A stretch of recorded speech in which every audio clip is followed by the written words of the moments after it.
The enemy just wanted me to be another baby mama to you. When I went to Virginia, it was just a lustful heart. I knew it was nothing but the enemy. The enemy ain't want us to be. You 27. You've been doing things you like for a long time. You're miserable because you don't have God. Let's stop. Oh, our relationship is falling apart. We're becoming distant from each other. I'm no longer a slave to my sin anymore. Whoa. Today we talk about something real, man. Something that a lot of couples have to go through. Deuteronomy 8. That's what God told us to look at today. That God has to take our relationship through the wilderness, through the fire, through the hard season. This isn't just about marriages. This is within life. Period. So it's all just within self. You know what I'm saying? We all got to go through that fire because that's the real test. Are we trusting God? Or are we through that fire, through that. Or are we talking about, oh God, you put me here, but now it's all me now. All right, Deuteronomy 8:18. But thou shalt remember the Lord thy God, for it is he that giveth thee power to get wealth, that he may establish his covenant, which he swore unto thy fathers, as it is this day. It was just so deep for us. And then we went on to read the entire passage. And you guys should too. When we look at our marriage, when we start to go through a season of us being tested, when, finances seem tight, stressed out, or the vibe in the house is just off, I would say that we have to just look at that as that's our wilderness that we're being tested in for our relationship to get to that next level of overflow. Understanding that, hey, baby, right now we're in a season of us going through the wilderness. It's us being tested right now, but we have to just go through this. We have to remain faithful to God and remain faithful to each other. We can't look at it as, oh, our relationship is falling apart or we're becoming distant from each other or things like that. We have to look at it as our relationship being built up more in that season of us going through that testing. Yeah. And this wilderness is actually deep in a relationship when you actually think about it, because it allows God to put pressure on each other in the marriage or in a relationship, right? It shows what's truly in our hearts. Just like when I went to Virginia, it showed the trueness of what was in my heart at that time. Like it was just a lustful heart. Yeah. So it showed the truth, even though that was our wilderness, and we could have looked at it like, oh, we're done with each other, instead of saying, let's just keep going. And really, I could have. You could have. That wasn't no we. Honestly, it was me. Yeah, you could have looked at it like, oh, you were done, you could give up, but God held you together and allowed you to stay, and say, for real, allowed you to stay. I know. For real, and but that season of testing allowed my heart to be shown, which then led to true correction to fix me in the long term, so we can be at the point we're at now, right? I don't want to say it's the promised land, but it's not. We working towards. It's not what we were in, right? And that's why a lot of couples do end up failing, is because they fail in the testing, the season of them going through the wilderness to be tested. Because they rather not deal with it. In all reality, somebody that is able to point out their flaws and truthfully change, it's like it really don't kind of matter what the flaw is. If they're able to identify, you know what I'm saying? If they're able to identify and to truly want to be changed within themselves, not you wanting them to change. Yeah. But they're able to identify to change for themselves. Even if, not saying don't point out anything. You can point things out. And if they truly want to change, they will make that change. But if you're noticing that they're not making that change, by all means, remove yourself. Yeah. You get what I'm saying? Because I would say that is a thing sometimes. Some people are so hard-headed they don't want to change and they don't want to shift. But that all goes back to God. Because if God is in your life, if you're dwelling in Him and He's dwelling in you, you will shift. Not saying overnight, but you'll at least be able to identify the area that you need to work on, so that the relationship can progress. Yeah. And I would just say, for within me, at that time, a point in our lives, all I can remember is, if I want God to forgive me the things that I've done, how could I not forgive you? Yeah. Yeah. You know what I'm saying? Yeah, that's true. Like, how could I not forgive you? So that replayed in my head times and time again. Because I was asking God. Yeah. And he was saying, just stick it out with the brother. You know? But truthfully, I was asking God. And he told me to stay. And I wanted to fight him. I wanted to fight God. Yeah. Because, God, why would you want me to stay? Yeah. Why would you want me to stay? And that's what I said. Most couples fail in the wilderness. Yeah. Because if you hear God telling you, to stay, you hear the Lord telling you to stay, not the enemy. And don't play like you can't tell the difference. Yeah. Like, I wanted to fight against it. But I also knew from what we've always had a spiritual connection. And I always said, and I always knew, and I still know to this day, I can see who you will become. Like, I see it in my head. Yeah. I truthfully see it in my head. When you do what God is calling you to do, when you follow and be obedient, no distraction. The Jared, flesh.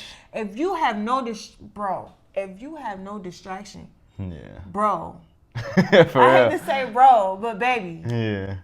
I know, I already see it. And it's coming. And that's why I can't let you just fall into that, oh, well, I like it. No, stop. You're 27. You've been doing things you like for a long time. Let's stop. That's a fact. Stop. For real. Who you will become. I see it. I feel it. I know in my body and my soul. And I knew it was nothing but the enemy. Yeah. The enemy ain't want us to be. The enemy just wanted me to be another baby mama to you. Yeah. Phew. So you could go screw over the next woman and the next woman and the next, until you finally listen to God. And I thank God for you, honestly, because, man, if I was just out there still, who knows? Man. I'll just be lost, confused, But listen, but this too, broken. But this again broke. too. Either way it went, I knew it would be full back circle, and I knew it would be me, and I knew it would be you. Yeah. Because at the end of the day, whether I liked it or not, we had a kid together. Yeah. So we want to be in each we're other's life still- forever. yeah. You know what I'm saying? So it's just like, but I didn't want it to be like, I go out and I go do my thing, you go do your thing. I probably have another kid or something. Who God, who knows? I just wanted it to be us. So I stuck it out. And I prayed for you. Yeah. I prayed for you. I still pray for you. I pray for you too. Every night. And that's how we are here right now. Even going to this conference, even just like all of these things, the enemy didn't want it to be. The enemy didn't, bro. Because most couples fail in the wilderness, y'all. When I tell you, y'all, like, just, bro, if you seen the video from us getting the house, when I tell you, Jaren just lost his job. Just lost it. We had done all the paperwork. Everything was good. All we needed was the money. Jaren lost his job. He lost his job. My baby was going through it. He lost his role and lost half of his mind at that time. He was going through it mentally. But I was there to push him through, to remind him. And I was praying to God. Yes, she was. And I didn't give up. Yes, she was. Because if I would have gave up, I told Jaren, I said, I got $1,500 on my side.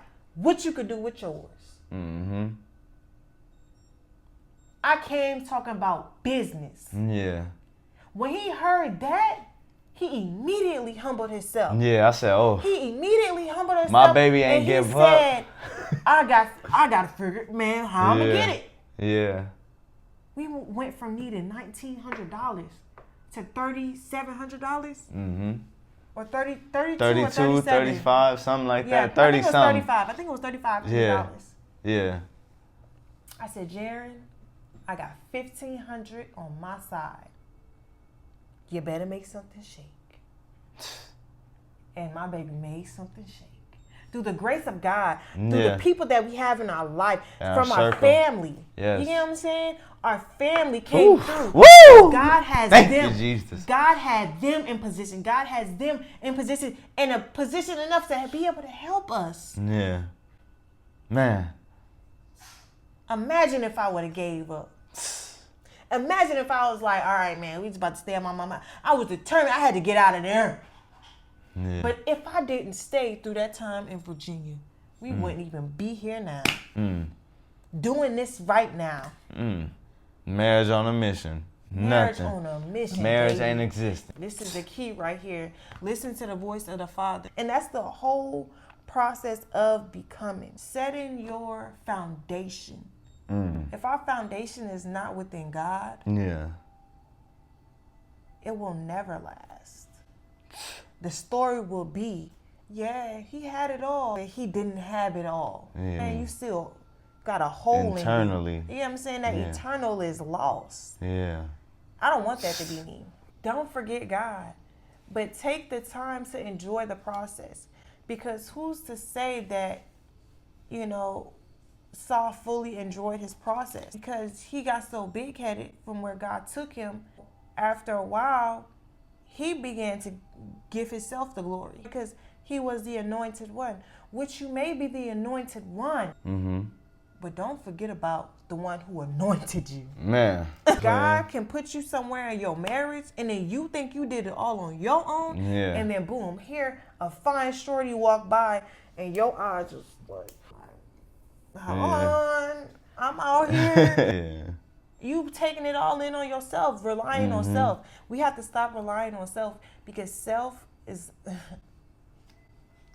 Yeah. That's why they had to go through the wilderness, though, is to build that heart posture. Because, like, if you don't have, and then you begin to have, and you didn't trust God, and you not having, how are you gonna trust God when He sends you to the promised land? Exactly. You won't be able to trust God when He sends you to the promised land because you didn't trust God in the season of drought when you didn't have no water. You say, I gotta go get it, and you excluding God from that? I'm just about to go get it. I gotta go get it.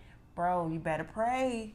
Hey, don't ever take it in your own hands. Like you said before, the enemy been doing this. We've been at warfare since babies. Since before babies. Before our time. This warfare started in the heavens, then landed with Adam and Eve. So the enemy knows all of the plays. You better get in your Bible and you better learn them too. Because when I tell you this lays out every single play, every single play, every single play.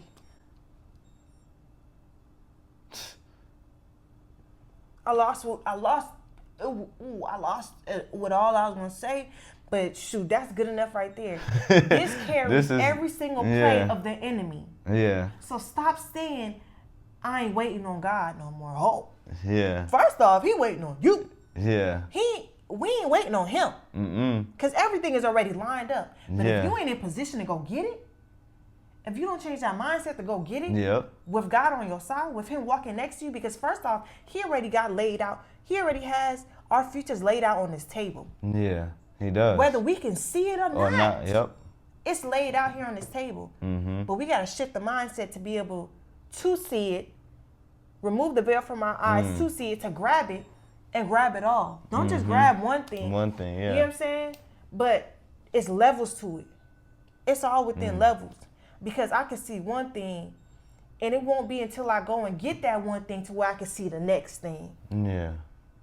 And then that's how I go. It starts to trickle down. You know what I'm saying? That's how I go. I got to get everything that's on the table. Yeah, and not being comfortable with that either, because most people go and get that one thing. And that's and it. Stop.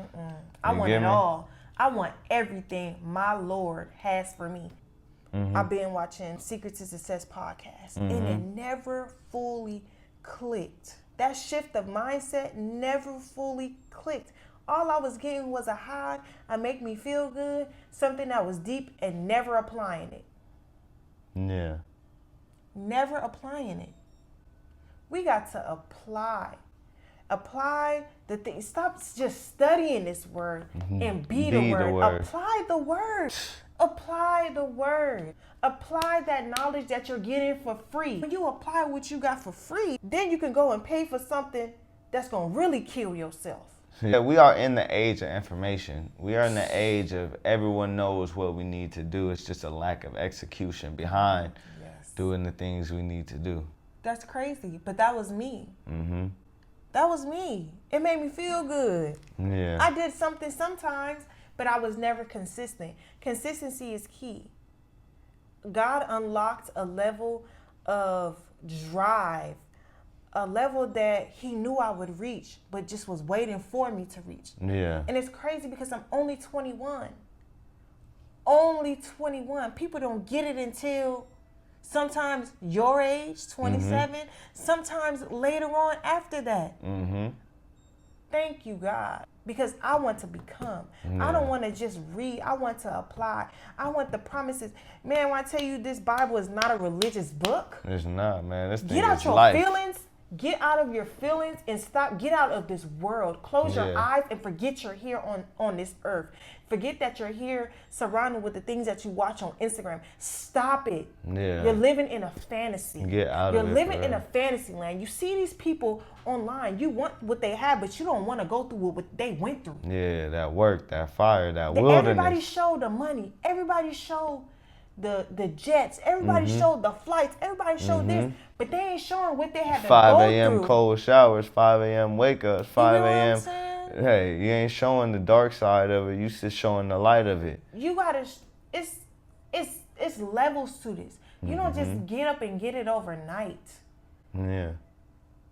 You have to die to self to get there. And that's why you have to go through that wilderness to die to self. Yes. So God can correct your attitude. He can correct the Yes. way you talk. He can correct your character, the way you hold yourself, the way Yes. your vision is in your head. You have to go through that wilderness so you can get to the promised land. And when you get to that promised land, you can hold Stay on there. to it and you can stay there. And your foundation was built through the wilderness. So there's no way that you can be shaken.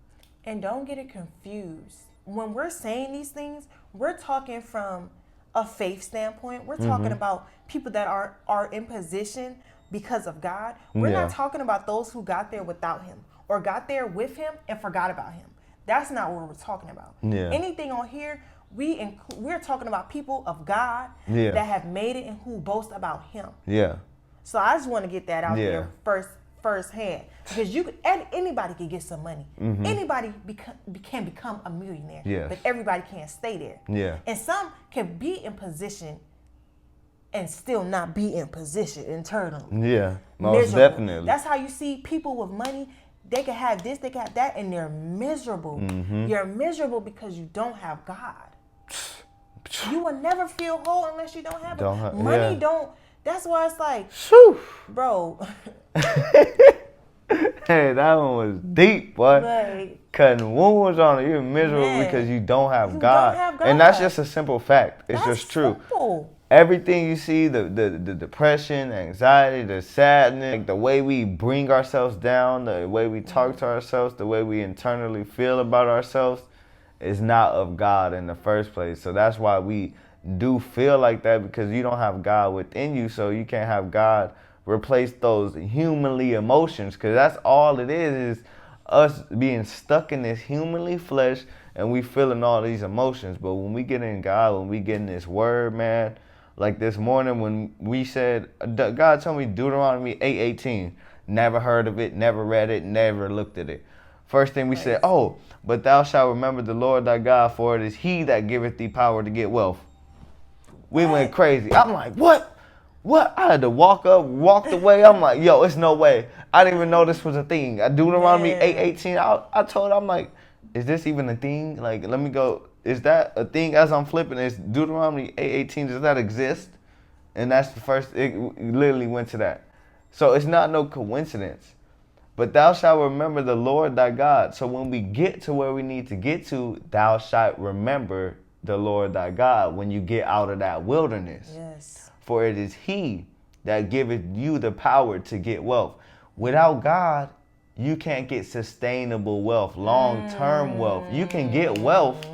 You can go get some money without God, but it's not going to be sustainable. It's not going to live on to the next generation. We have to really rely upon God for everything when we do get there. Even when we were going through the wilderness, they relied on God to feed them daily. And so stop looking at people with money and that's not talking about God as someone to look up to. Because you don't know what their reality looks like.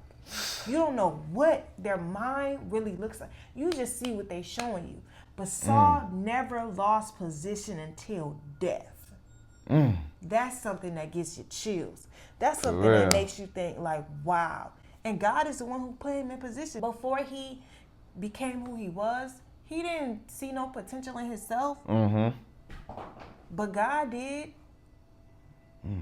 God did. But he lost his faith, his trust within him, and took it all in himself. Oh, I did this. I did that. It's because of me. Yeah. Oh, no. Yeah. No. It's not. No. So don't get caught up in position and forget about God. Because that's the most scariest thing. That's the most scariest thing. That's what I got from that today. For real. I don't want to be in position without God. Yeah. God put me here. I still need him. And that's the whole process of becoming. I'm no longer a slave to my sin anymore. Whoa.